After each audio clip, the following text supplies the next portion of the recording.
Magandang araw mga kababayan.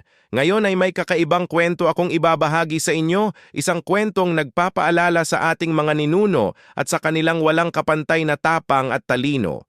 Isipin ninyo ang tagpo. Ang mga katipunero, sugatan at pagod, halos mawala na ng pag-asa sa gitna ng walang humpay na putukan ng mga Kastila. Ngunit sa gitna ng kadiliman, may liwanag na dumating. Mabuhay ang katipunan, mabuhay ang kalayaan. Ang mga sigaw na ito ang nagpabago sa takbo ng kasaysayan nang dumating si Kapitan Isagani kasama ang kanyang hukbo mula sa Bulacan at Batangas. Alam ba ninyo na ang pagdating ni Kapitan Isagani ay hindi lamang nagdala ng karagdagang lakas, kundi pati na rin ng bagong pag-asa? Nang sabihin niyang, hanggat may dugong umaago sa ating mga ugat, walang Kastila ang makakaalipin sa ating bayan. Ramdam mo ang init ng kanyang mga salita hanggang sa kasalukuyan. Pero ang pinakakahanga-hanga dito ay kung paano nila ginamit ang kanilang talino. Hindi sila umasa sa baril at kanyon. Sa halip, gumamit sila ng estratehiya at katalinuhan.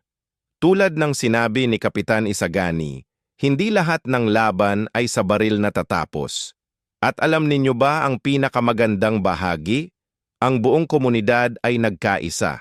Mula sa mga magsasaka hanggang sa mga kabataan, mula sa mga matatanda tulad ni Aling Marta na nagbigay ng pagkain at tubig, lahat sila ay naging bahagi ng laban para sa kalayaan.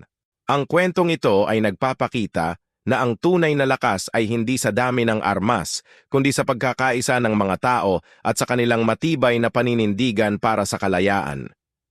Mga kababayan, kung naantig kayo sa kwentong ito, huwag kalimutang i-like at i-share ang video na ito. I-subscribe din kayo sa aming channel para sa mas marami pang kwento ng ating kasaysayan.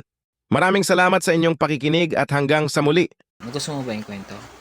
Follow mo naman ako.